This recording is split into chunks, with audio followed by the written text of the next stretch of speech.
көрүүчүлөрүбүз, Instagram колдонуучулар жана башка дагы биз бул видеону социалдык тармактарга да чыгарабыз.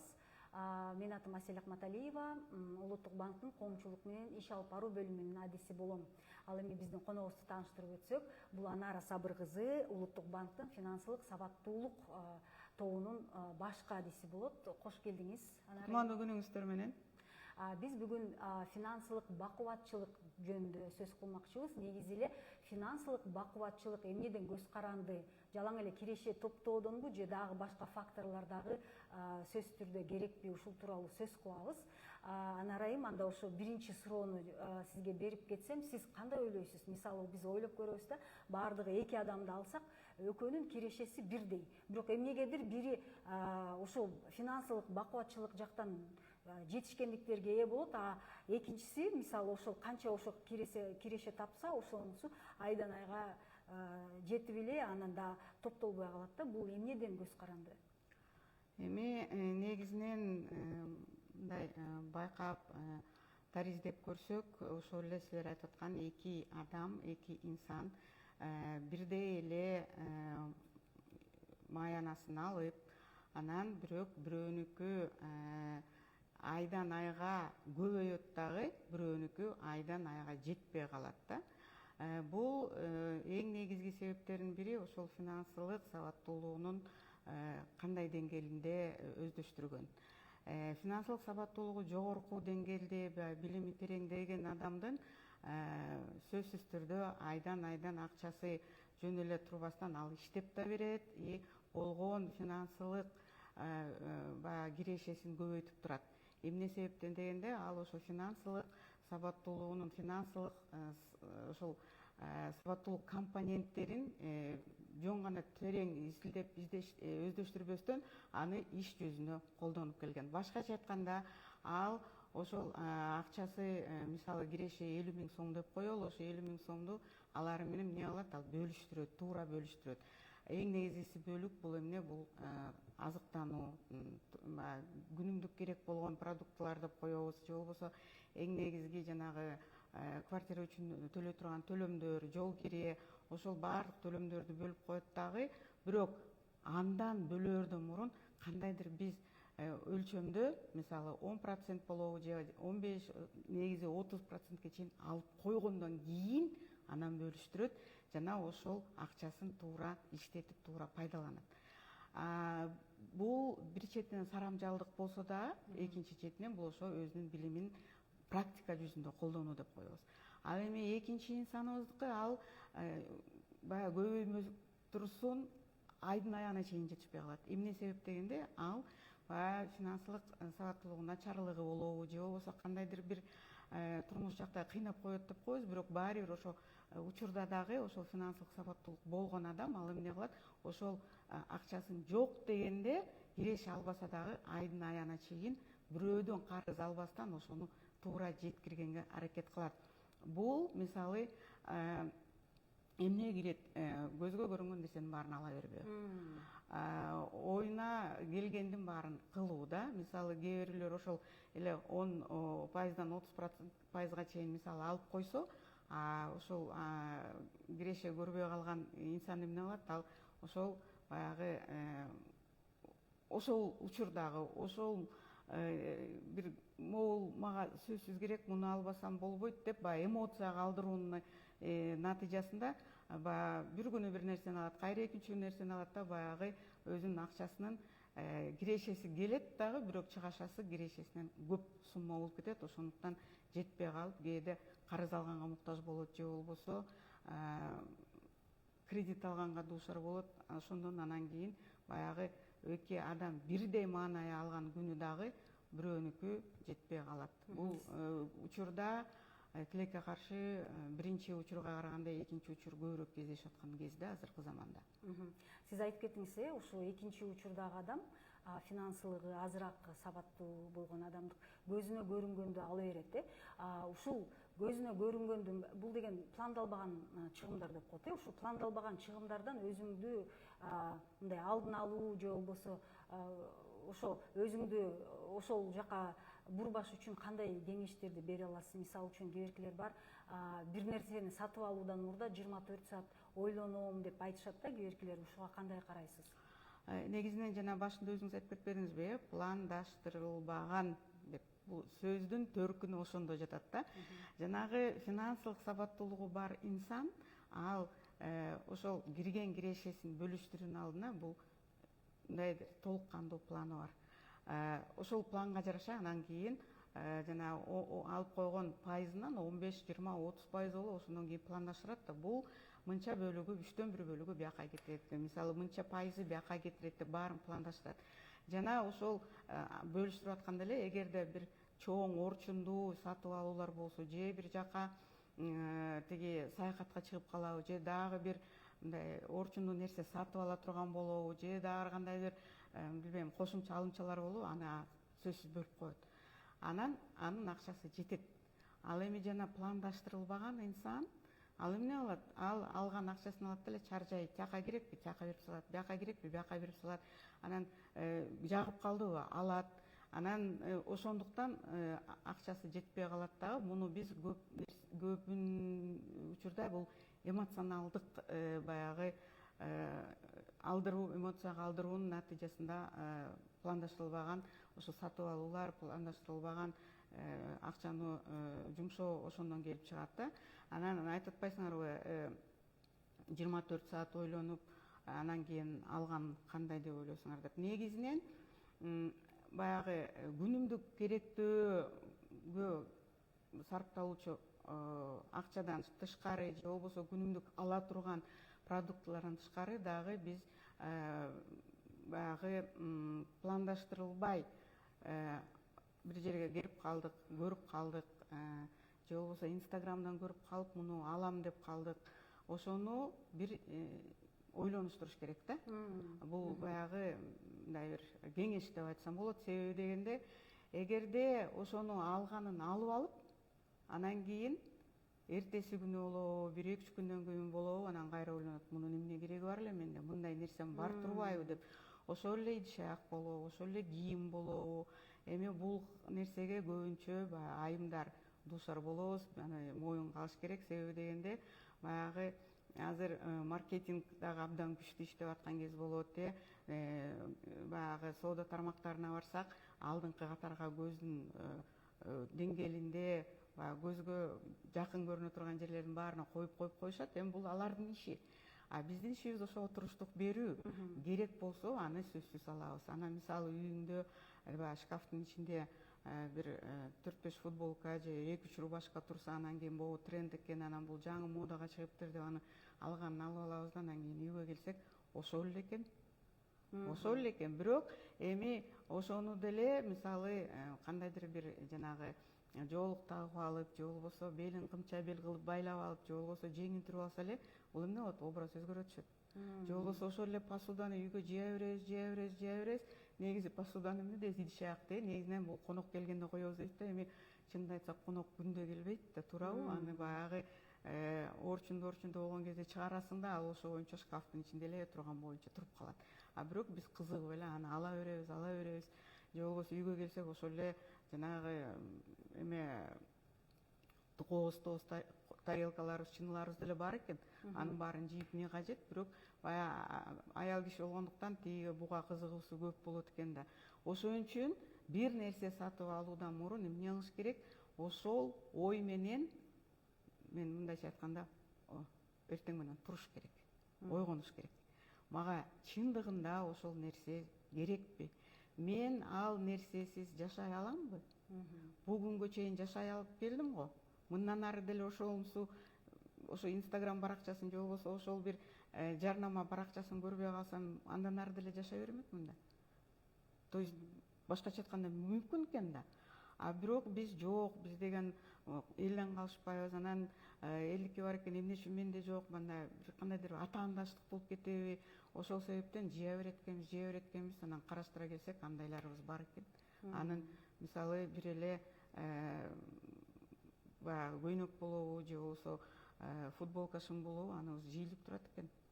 Демек, импульсивдик кандайдыр бир сатыктарды сатып алуудан мурда 24 саат ойлонуу бул абдан керектүү нерсе экен, керектүү эреже деп койсок болот да. Анан мен айтып кетейин, биздин колдонуучулар биз түз эфирде иштеп жатабыз. Эгер сиздерде ушу финансылык бакубатчылык боюнча суроолор болсо, узатсаңыз болот. Биздин коногубуз жооп берүүгө даяр. Анан кийинки суроо мындай да, негизи эле азыркы кезде заманбап адам үчүн финансылык сабаттуу болуунун канчалык зарылдыгы бар, ошол заманбап адамга абдан керекпи ошол?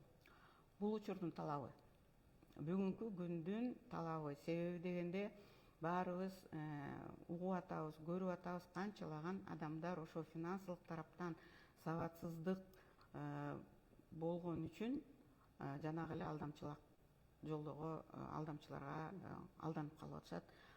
Өмүр бою топтогон, мисалы бирденке сатып алам деп топтогон акчаларынан кол жуп калып атат, же болбосо үйүн алдырганга чейин барып атышат. Себеби дегенде бул ошол эле финансылык сабатсыздыгынын жоктугу, же болбосо начарлыгы же төмөндүгү. Эгерде биз ошол Улуттук банктын музейине келген студенттерге, чоң класстын окуучуларына айтам, эгерде силер кызыл диплом алып, окууну ушунчалык ийгиликтүү бүтүп, мисалы грант менен дагы бир жакка өткөн күнү дагы эгерде силер финансылык тараптан сабатсыз болсоңор, анда силер бир эле бутта турасыңар. Бул бир бутта адам канча тура алат? Көпкө тура албайт. Эгерде финансылык тараптан дагы, ошол тандап алган кесип тараптан дагы билими бирдей болгон күнү, ал эки бутунда да ишеничтүү тура алат. Анткени аны оңой менен дагы алдап кое алышпайт. Алдан да сырткары ошол эле тапкан акчасын туура бөлүштүрө алат, аны көбөйтө алат. Андан ары дагы кандайдыр бир инвестиция кылабы, же болбосо дагы бир башка тармакка жумшайбы, аны ошол тапкан акчасы жөн эле жатпастан ал иштеп берет. Бул дагы ошо финансылык сабаттуулуктун бүгүнкү күндө керектигин дагы бир жолу маалымдайт, дагы тастыктайт.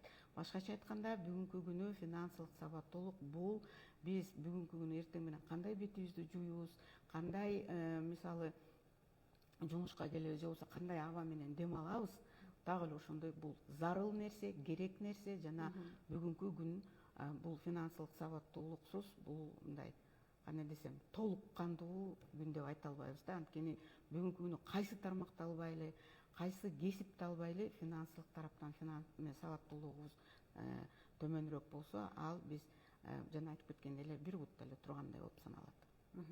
Бизде суроолор бар экен, комментарийлер. Чика дейт, где звук? Дагы бир жолу айтып кетсеңиздер, бизде жакшы угуп жатасыздарбы? Жана Айбек Бирбаев, мамлекеттик жана жеке жалпыга маалымдоо каражаттары круптун материалдарын акысыз жайгаштырабы дейт. Көбүнчө негизинен акысыз жайгаштырат, айрым акылуу дагы материалдар бар.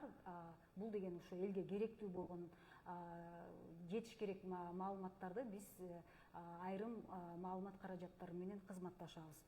Дагы бир суроо, Круп эл менен жакшы кызматташып жатат, ЖМКларга эскертүү берилиши керек, финансылык маалыматтар берилиши керек, антпесе жаман кабарларга басым берилет дейт.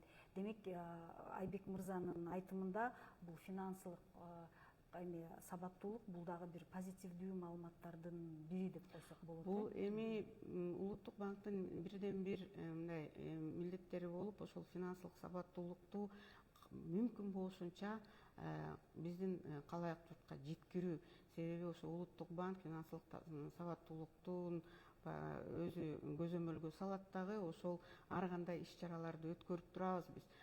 Сөзсүз түрдө мына кесиптешим калптебестер ай сайын жок дегенде бир 2-3 жолу ушинтип түз эфирге чыгабыз, жана башка маалымат каражаттары аркылуу биз баардык элге, Кыргызстандын калкына ошол финансылык тараптан мүмкүн болушунча сабаттуулугун тереңдетүү максатында, мисалы студенттерге, мектеп окуучуларына лекция өткөрөбүз, алар Улуттук банкка келип бу жерден өткөрүп беребиз, мекемелерге, министрликтерге барып ошол жерден окуп беребиз.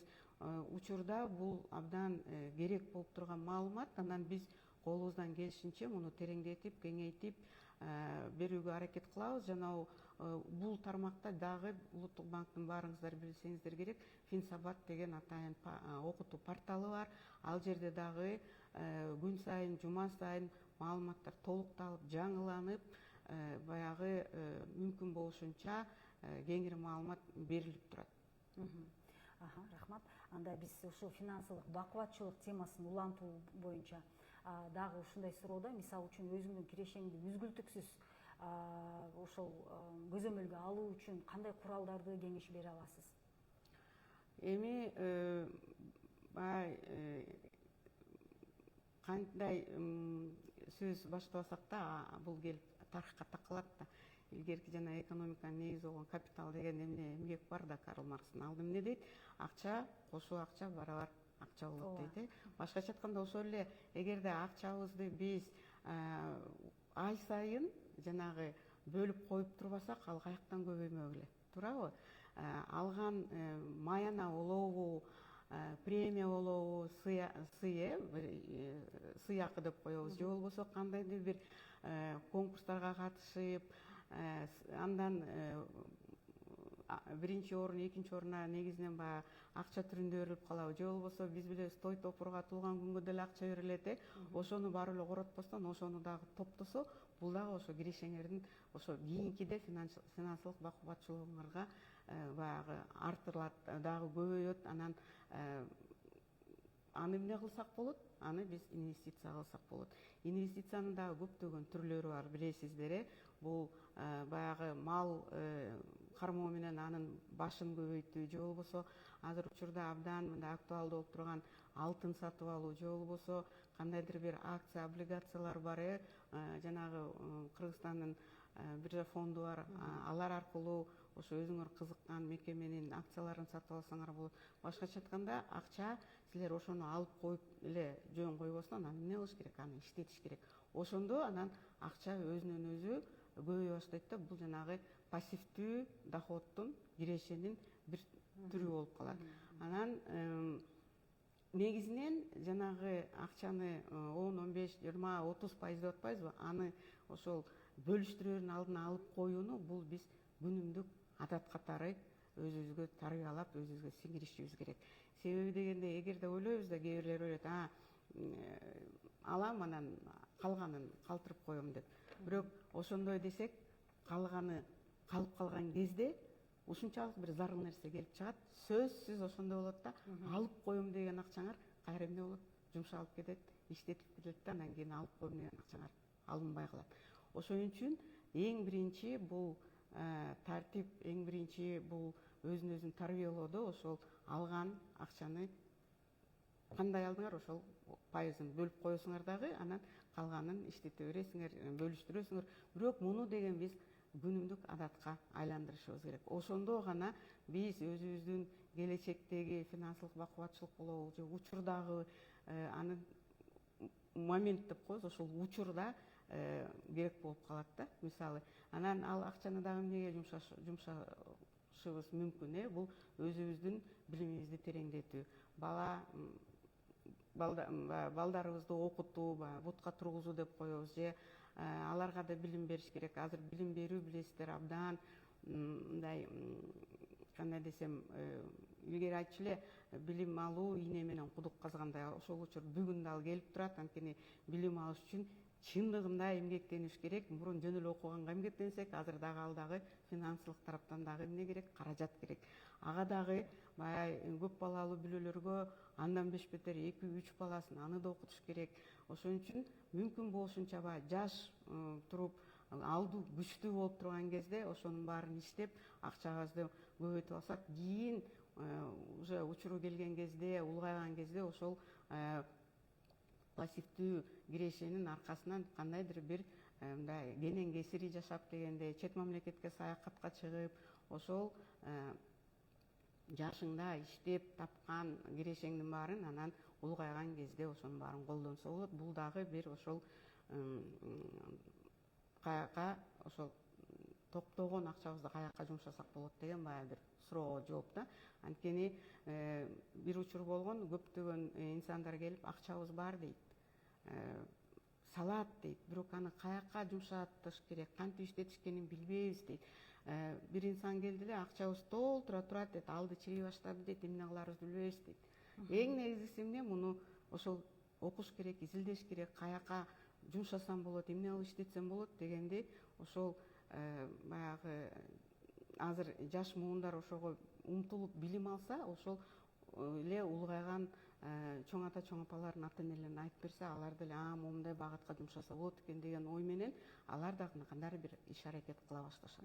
Аукцион же болбосо инвестиция, мунун баары финансылык сабаттуулукка кирет. Жана ошол финансылык сабаттуу жаштайынан башталыш керек да. Мен жашмын дебей, ошол көбүрөөк акча өзүн жаштайынан тарбияласа, демек кийин бала чакалуу болгондо оңоюраак болот экен. Негизи Анар айым, бизде көп эле болчу суроолор, бирок бизде убакыт тар экен. Азыр биздин расмий тилде интервьюска убакыт келип жетти. Анда биздин урматтуу колдонуучулар, биз өзүбүздүн түз эфирибизди расмий тилде улантабыз. Эгер сиздерде кандайдыр бир комментарийлер же суроолор болсо, сизге ыңгайлуу тилде жөнөтсөңүздөр болот, биз жооп беребиз. Здравствуйте, уважаемые наши подписчики. Мы продолжаем наш прямой эфир уже на официальном языке. И с нами сегодня Анара Сабыр-кызы, главный специалист группы финансовой грамотности Национального банка. Добрый день. Добрый день. И мы говорим на тему финансовое благосостояние. Вот как вы думаете, на ваш взгляд, финансовое благосостояние зависит ли только от уровня дохода? Да? Допустим, иногда мы смотрим, что люди, два человека, которые абсолютно с одинаковым доходом, но почему-то один достигает более высоких, да, каких-то благосостояний, а у другого еле-еле, да, концы с концами как бы не хватает. Вот в чем причина, на ваш взгляд? Ну, самое, наверное, основное это не то, что сколько человек получает, а то, что как он ими распоряжается. То есть не просто люди с одинаковым уровнем дохода, тут как бы безусловно, да, у кого-то, например, деньги остаются и приумножаются, а у кого-то не хватает даже до конца месяца, не говоря уже о приумножении. То есть все, наверное, сводится к тому, как человек распоряжается этими средствами. Иногда бывает так, что, например, один человек получает 50 тысяч, другой 30 тысяч, но почему-то у того, кто получает 50 тысяч, у него до конца не хватает денег, а у кого 30 тысяч, у него не то, что хватает, он еще их умудряется откладывать. В чем причина? В том, что в методах подхода к распределению своих денежных средств, своих денежных потоков. То есть человек с большим доходом, он что делает? Он тратит деньги нецелесообразно, проводит какие-то спонтанные покупки, непланомерные, не задумываясь, да? Ну что, деньги есть, а даже не в том, чтобы как-то сэкономить или отложить, да? А, скажем так, деньги пришли, деньги ушли, и все. А между тем, к концу месяца, как правило, у этого человека денег не остается, ему приходится что делать? Брать взаймы, в долг, либо еще хуже кредит, да? Человек же, который получает 30 тысяч, он планирует, то есть получив в руки деньги, он их откладывает, формирует свою финансовую подушку безопасности от 10 до 30%, да?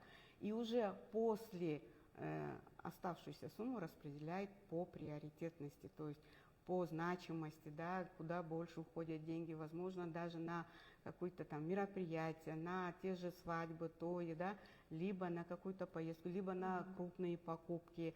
И у него эти деньги, несмотря на то, что как бы сравнительно меньше, чем у первого товарища, да, у него они остаются и хватает до конца месяца. То есть человек планирует. Это, наверное, самый главный аспект, это распределение денежных потоков и, естественно, планирование своих расходов и доходов. И если человек ведет учет, он знает, от чего он может отказаться, что ему нужно купить. То есть это мы, когда пишем, мы же больше запоминаем, мы больше акцентируем, у нас это остается в памяти. То есть то же самое, когда мы планируем, мы это все видим, запоминаем и тут уже анализируем, да, то есть оказывается, я могу отказаться от этой вещи, оказывается, нет необходимости его покупать, а вот лучше еще месяца два накопить и купить уже то, что, скажем, более необходимо. Вот вы сказали, да, про импульсивные покупки. Как с ними бороться? И работает ли правило, эффективно ли правило перед покупкой подумать о 24 часа? Ну, скажем так, здравомыслящий, уже осознанно там, работающий человек, да, скажем, ну, в среднем, он, наверное, все-таки немножко задумывается, да. Другое дело, что иногда даже такие, казалось бы, мы взрослые люди, невольно совершаем такие на эмоциональном порыве не запланированные расходы. То есть увидел, купил и довольный. А между тем проходит день-два, и ты начинаешь понимать, что в этой вещи не было необходимости, да.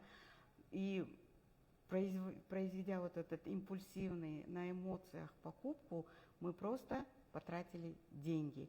То есть могу привести такой вот элементарный пример. Маркетологи у нас, надо дать им должное, очень хорошо работают. Все, что нужно, на уровне глаз, завлекают рекламными роликами, да. Инстаграм у нас прям не успеваешь листать, все новые и новые товары, будь то одежда, будь то посуда, будь то какие-то гаджеты.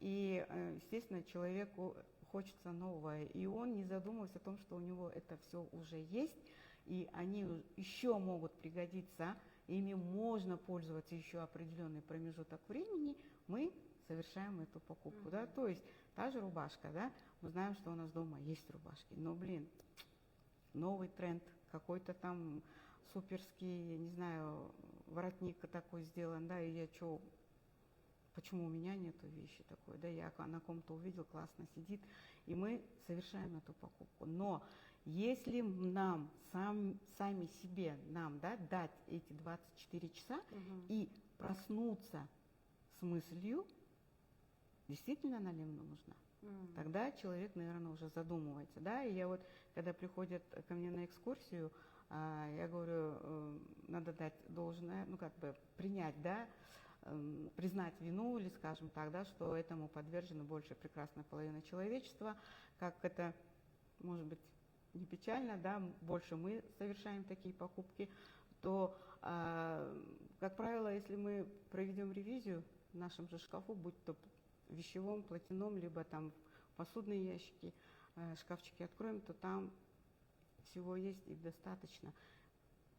Украсить каким-нибудь декором, либо применить какой-то там дополнительную фишку, да, и вещь преображается, под ту же такую красивую тарелочку оформить салфеткой, там, не знаю, сейчас же очень много всяких тенденций, да, посмотрите, она уже будет по-другому смотреться.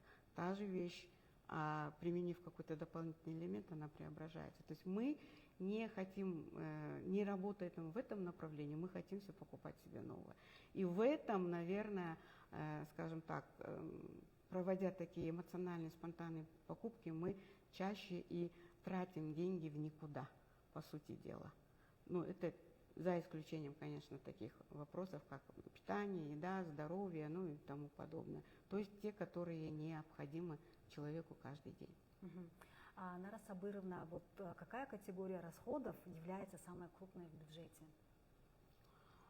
Ну, это, наверное, все-таки покупка движимого имущества, либо недвижимого имущества, да, ну и каких-то в категории бытовых техник. Это, например, стиральная машина, либо плазменный телевизор большого там диагонали формата, да, ну, что-то такое, наверное. Но это не относится к категории ежедневно применяемых, хотя мы ими пользуемся, но это не те вещи, которые мы можем так вот спонтанно купить. И бывает, конечно, что эта вещь необходима, и мы начинаем откладывать на покупку вот этих больших, крупных, например, бытовой техники. Но движимое, недвижимое, там, конечно, уже идут более крупные суммы, там уже нужно именно планомерное, расписанное, там, наверное, это уже более такой трудоемкий процесс, над которым нужно работать, и зачастую сейчас, ну, обращаются, наверное, в те ведомства, которые способствуют тому, что, например, можно купить недвижимое имущество, да. Вот те, как раз, которые я говорю, подушка финансовой безопасности, которые мы сформировали, откладывая от 10 до 30%, они нам могут и очень здорово помочь, например, когда внезапно сломалась стиральная машина. Мы же никогда не знаем, когда она может, да, выйти из строя. Тут, а денег, как всегда, что на нее мы не предусмотрели. И тогда мы можем либо на ремонт эти деньги позаимствовать, то есть воспользоваться этими средствами, либо чуть-чуть подкопив, купить уже новую машину. То же самое касается и, наверное, автовладельцев. Бывает такое, что внезапно там резина, шина порвалась, надорвалась, или там прокол, который тоже нужно ремонтировать, и мы как раз можем воспользоваться как раз вот этими средствами, которые мы отложили, формируя свою финансовую подушку безопасности. То есть к более крупным покупкам надо, наверное, скажем так, относиться более планомерно и на них предусматривать отдельный вид, скажем так, условно кошелек, и откладывать туда деньги из тех средств, которые мы заработали, либо получили, либо в виде премии, не знаю, да, в виде подарка. То есть вот этим самым начинать откладывать на более крупные покупки. А как вести регулярный учет доходов и расходов? С чего начать? Ну, прежде всего, это, наверное, нужно опять-таки планировать, да. У нас есть сейчас очень много возможностей, то есть мы можем это в электронном формате, мы можем в мобильном, да, у каждого из нас телефоны, которые достаточно имеют мощность, чтобы мы могли там вести свой учет. Это либо может быть на компьютере, да, то есть вести учет своих расходов и доходов. Как правило, доходная часть это поступает в месяц 1-2, ну максимум 3 раза, а расходная часть, она всегда что? Ежедневно идут расходы. То есть, когда мы в конце месяца сводим анализ доходов и расходов, то получается, что, как правило, что наши расходы намного превышают наших доходов. Это может быть вследствие того, когда мы не планируем, когда мы совершаем вот эти вот спонтанно незапланированные расходы. И для того, чтобы мы могли правильно видеть картину, нужно вести запись, учет. То есть вот, скажем, август месяц вот уже скоро закончится, да, и вот для наших слушателей, наших подписчиков я бы порекомендовала 1 сентября, к концу месяца мы все получим зарплату, да, какие-то денежные средства. То есть сделайте, скажем, такую практику, попробуйте, начните записывать, сколько вы получили, и вести ежедневные расходы, записывать. То есть купили хлеб, пишите стоимость и что вы купили. Что-то другое, продукты, то есть писать все вместе, то есть даже не пропуская мелочи. И тогда вы уже в конце месяца будете видеть. Потому что иногда, согласитесь, зачастую бывает, что купив еды в холодильнике, оно забивается. И в конце недели или там раз в 3 дня, когда мы начинаем убирать холодильник, мы многие продукты выбрасываем. Истек срок. Купили тоже, несколько да, раз. незапланированные расходы. Да, купили несколько раз одно и то же. И, например, мама пришла, купила, дочка шла, купила, там папа купил, с работы шел, да. И что, как правило, бывает? Продукты, которые куплены ранее, они уходят вглубь холодильника. Позже, кто принес, оно выходит вперед. И когда мы открываем холодильник, мы берем, естественно, то, что лежит впереди. А когда мы уже начинаем убирать, мы видим, что там уже срок истек, где-то что-то не так, либо уже непригодно к еде. И несмотря на то, что, казалось бы, мы потратили деньги на продукты, мы их выкинули, потому что, ну, понятно, да, есть уже их нельзя. Последствия чреваты. То есть поэтому даже в этом случае нужно вести учет, и тогда мы видим реально, сколько, например, хлеба уходит, да, сколько молока, что-то типа такого.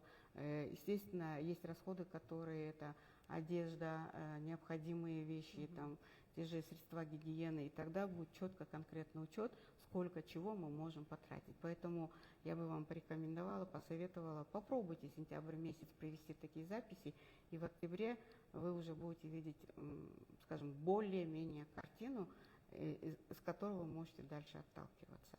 Ну, как такой, для эксперимента, да, скажем анализ, так. да? Финансовый анализ своих расходов. На самом деле вопросов много, но у нас время уже не позволяет. И последний вопрос. Все-таки, насколько важно современному человеку быть финансово грамотным?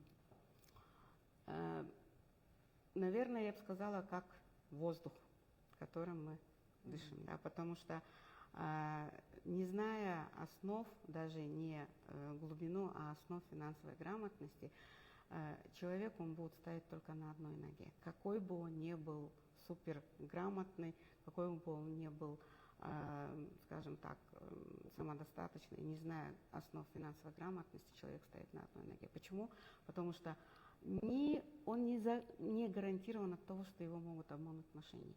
А не зная основ финансовой грамотности, мы сейчас встречаемся с тем, что каждый день к нам обращаются очень много людей, которые были обмануты этими же самыми мошенниками. Деньги с карты списали.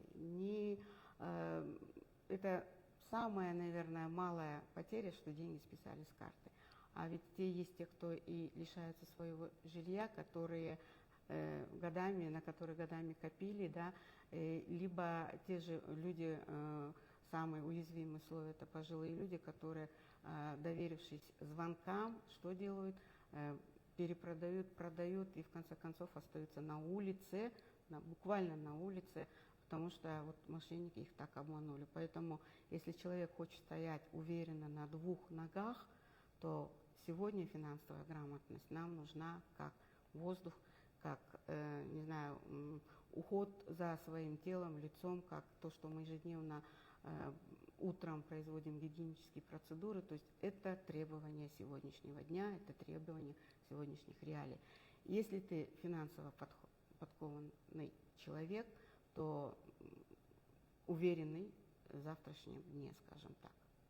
И то, что мошенники не обманут, не лишитесь своих кровных денег, своего имущества, это нужно изучать основы финансовой грамотности, чему посвящен наш обучающий портал, который называется FinSabat.